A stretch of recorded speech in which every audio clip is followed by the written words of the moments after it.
ಅಲ್ಲ ಕಣ್ಲ ರುದ್ರ, ನೀನ್ ಹೊಸ ಹೆಂಡತಿ ಈ ಮನೆಗೆ ಬಂದು 2 ದಿನನೂ ಆಗಿಲ್ಲ ಅಂತದ್ರಲ್ಲಿ ಅವಳೆ ಎಲ್ಲ ನಿನ್ನ ನೋಡ್ಕೋಬೇಕೆ? ನೀನ್ ಆಡಪ್ಪ ಎಲ್ಲೆಲ್ಲಿ ಇಟ್ಕೊಂಡಿರ್ತೀವಿ, ಹೆಂಗ್ ಗೊತ್ತಾಗ್ಬೇಕು ಅವಳಿಗೆ? ಹೊಸ ಹೆಂಡತಿ ಬಂದ್ಮೇಕೆ ಅವ್ವನ ಬೇಡಾಗೋಯ್ತೆ. ನಾನೇ ಕೇಳ್ಬೋದಿತ್ತಲ್ಲ, ನಾನೇ ತೆಕ್ಕೊಡ್ತಿದ್ದೆ. ನಿನಗೆ ಆಟೋ ಅರ್ಜೆಂಟ್ ಇದ್ರೆ ಸುನಂದನೇ ಕೇಳ್ಬೋದಿತ್ತಲ್ಲ. ನಿನ್ ವಸ್ತುಗಳೆಲ್ಲ ಅವಳೆ ತಾನೇ ನೋಡ್ಕೊತಾ ಇದ್ದಿದ್ದು 2 ದಿನ. ಅವಳಿಗೆ ಎಲ್ಲ ಎಲ್ಲೆಲ್ಲಿರ್ತದೆ ಅಂತ ಗೊತ್ತಿರ್ತದೆ ಕಣ್ಲ. ಗಿರಿಸ್ಮಾ, ಅವ್ವ ಗಿರಿಸ್ಮಾ, ನೀನೇ ಹೋಗಿ ತೆಕ್ಕೊಟ್ಟಿಯಾ ಇಲ್ಲ ಸುನಂದನ್ ಕಳ್ಸದ?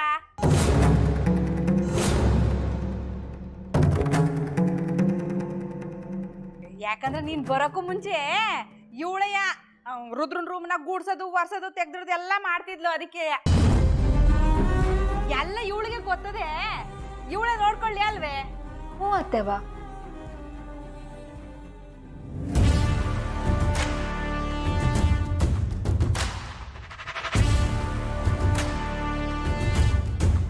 ನೋಡ್ದೇನೆ ಸುನಂದ, ನಮ್ ಗ್ರೀಸ್ಮ ಕೇಳ್ತಿದ್ದಂಗೆ ಪಟ್ ಅಂತ ಅಂತ ಹೇಳ್ಬಿಟ್ಲು. ನಿನ್ಮಕ್ಕೆ ಒಂಚೂರು ಹೊಟ್ಟೆ ಕಿಚ್ಚು ಪಡ್ಕೊಳ್ಳಿಲ್ಲ.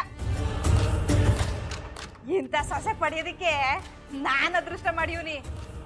ಏನೋ ಇಬ್ರು ಸೌತಿದಿರೋ ಹೊಂದಾಣಿಕೆಯಿಂದ ಇದ್ಬಿಟ್ರೆ ನಂಗೆ ಆಟೆ ಸಾಕು. ಸಾಕು ಸಾಕು, ಹಂಗೆ ಇರ್ತಾರೆ. ಏ ಸುನಂದ, ಹೋಗು, ನಿನ್ ಗಂಡಂಗೆ ಅದೇನು ಬೇಕೋ ಹುಡುಕೊಡು, ಹೋಗು.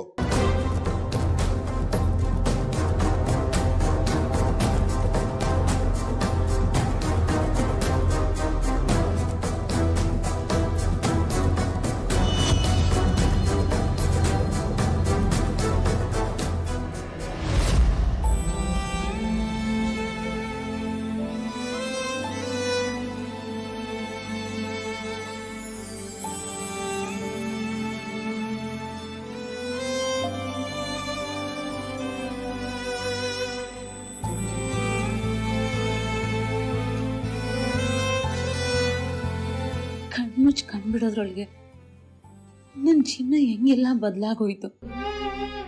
ಗಿರಿಸ್ಮ ಏಟ್ ಸುಲಭವಾಗಿ ನನ್ನ ಜಾಗಕ್ಕೆ ಬಂದ್ಬಿಟ್ಲು. ನಾನು ಈ ಜನ್ಮ ಎಲ್ಲ ಕಷ್ಟಪಟ್ರು ಅವಳ ಜಾಗಕ್ಕೆ ಹೋಗಕ್ಕಾಗಕ್ಕಿಲ್ಲ. ಅಲ್ಲ ದೇವ್ರೆ, ನನ್ನ ಜೀವನದಾಗೆ ನೀನು ಹೆಂಗೆಲ್ಲ ಆಟ ಆಡ್ಬಿಟ್ಟೆ.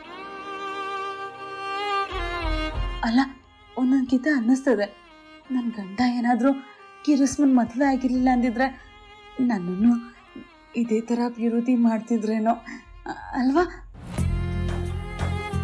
ಲೇ ಸುನಂದ, ಇದೆಲ್ಲ ನಿನ್ನ ಕನಸು ಕಣೆ. ಗಂಡ ಅನ್ನೋದು ನಿನ್ನ ಜೀವನಕ್ಕೆ ಈಟಯ. ಅಲ್ಲ, ನಮ್ಮ ಗೌರವ ಅಂದರೆ ನಂಗೆ ಏಟ್ ಇಷ್ಟ. ಅದ್ರ ಜೀವನ ಅನ್ನೋದು ನನ್ನ ಕುಸಿಗೆ ಅವಳನ್ನೇ ಅಡ್ಡ ತಂದು ನಿಲ್ಲಿಸ್ಬಿಟ್ಟದೆ. ನಾನೇನ ಮಾಡೋಣ ಅಂದರೆ ನನ್ನ ಮಾತು ಕೇಳೋರು ಇಲ್ಲಿ ಯಾರು ಅವ್ರೆ?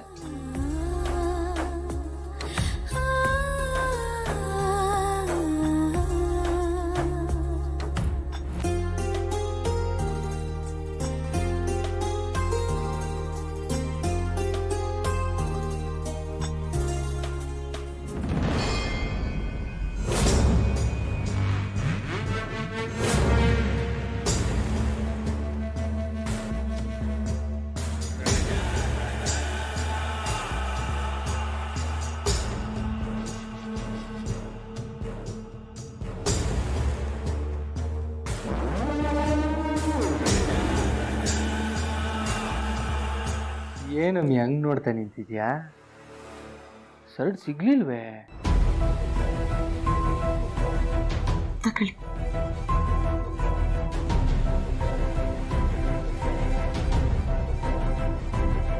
ಒದ್ದೆ ಆಗ್ಬಿಟ್ಟದೆ.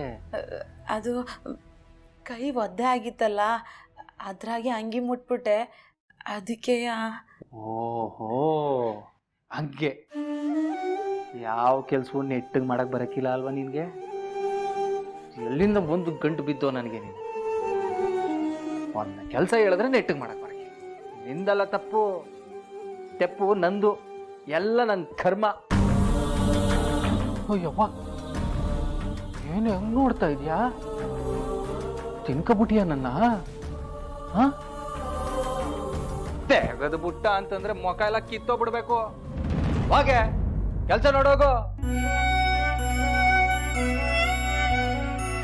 ರೀ ಅದು ಏನು ಅಂದರೆ ಕನ್ನಡ ಭಾಷೆ ಬಿಟ್ಟು ನನಗೆ ಯಾವ ಭಾಷೆನೂ ಬರಕ್ಕಿಲ್ಲ, ನಿನಗೂ ಬರಕ್ಕಿಲ್ಲ ಅಂತ ನಂಗೆ ಗೊತ್ತದೆ.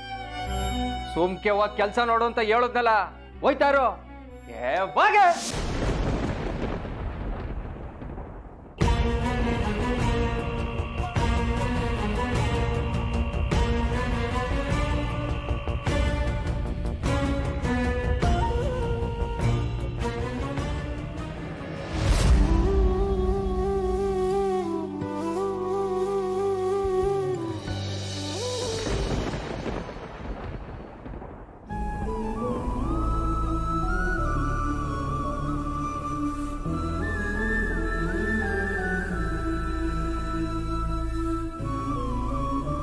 ನನಗಿದಕ್ಕೆಲ್ಲ ಟೈಮು ಇಲ್ಲ, ಮೂಡೂ ಇಲ್ಲ, ಅರ್ಥ ಮಾಡ್ಕೊಳ್ಳಿ.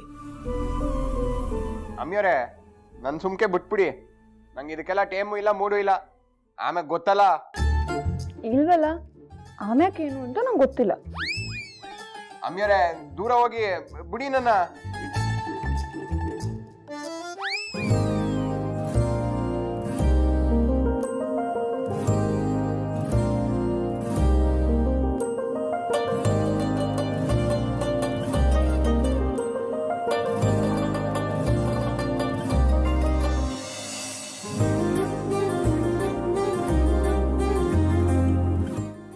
ಜೋಗಿ ಅವರೇ, ಸಾರಿ, ನಾನು ನಿಮಗೆ ಹಾಗೆ ಹೇಳ್ಬಾರ್ದಿತ್ತು.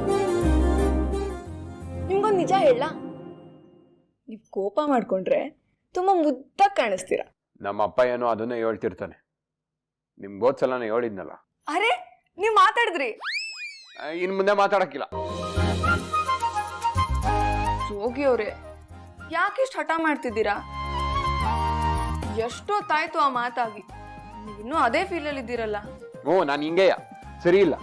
ನೀವು ಎಲ್ಲಿ ಬಿಟ್ಟು ಬರ್ತಿರೋ ನಾನು ಅಲ್ಲೇ ನಿಂತ್ಕತೀನಲ್ಲ. ಹುಚ್ಚ ನಾನು. ರೀ, ಯಾರೀ ಹುಚ್ಚ ಅಂದಿದ್ದು? ಯಾರು ನನ್ ಗಂಡನ ಹುಚ್ಚ ಅಂದಿದ್ದು? ನನ್ ಗಂಡ ಹುಚ್ಚ ಅಲ್ಲ. ಹುಚ್ಚ ಅಂದೆ ಇನ್ನೇನಂತಾರ ಅಮ್ಮಿಯವರೇ? ಜೆಂಟಲ್ಮ್ಯಾನ್ ಶಂಕರ ಅಂತಾರೆ. ಇಲ್ಲ, ಹುಚ್ಚ ಅಂತಾರೆ. ಹಂಗೆಲ್ಲ ಹೇಳೋ ಹಾಗಿಲ್ಲ. ನಾನ್ ನಿಮ್ ಎಜುಕೇಶನಲ್ ಅಮ್ಮಿ ಅಲ್ವಾ, ನಾನ್ ಹೇಳ್ದಾಗ ಕೇಳ್ಬೇಕು. ಹುಚ್ಚ ಅನ್ನಲ್ಲ, ಜೆಂಟಲ್ಮ್ಯಾನ್ ಶಂಕರ. ಮುಟ್ಬೇಡಿ ಅಂತ ಹೇಳ್ತೀವಿ. ನಾನು ಮುಟ್ತೀನಿ. ಏನಿವಾಗ? ಸಂದಾಗಿರಕ್ಕಿಲ್ಲ. ಹೌದಾ? ಏನ್ ಮಾಡ್ತೀರಾ?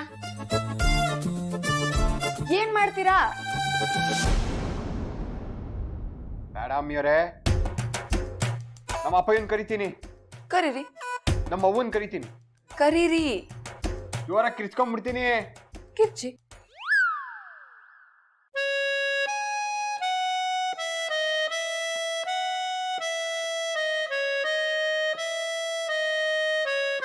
ಆಯ್ತಾಯ್ತು, ತೆಪ್ಪಾಯ್ತು, ಮಾತಾಡ್ತೀನಿ, ಬಿಟ್ಬಿಡಿ. ಬಿಡಲ್.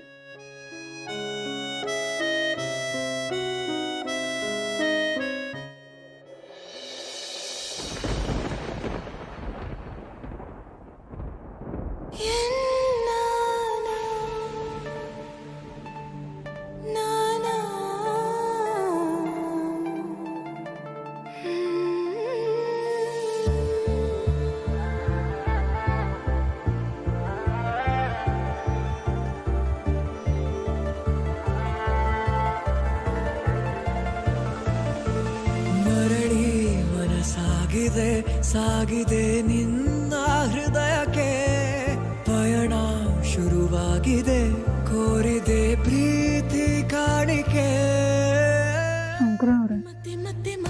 ಸಾರಿ, ನಾನು ಏನೇನೋ ಮಾತಾಡ್ಬಿಟ್ಟೆ. ಪರವಾಗಿಲ್ಲ ಅಮ್ಮಿಯವರೇ, ನಂದು ತೆಪ್ಪಾತು. ನಿಮ್ಮ ಸಂಕಟ ಗೊತ್ತಾಗ್ದೆ ನಾನು ಹೆಂಗೆಂಗೋ ನಡ್ಕೊಂಬಿಟ್ಟೆ.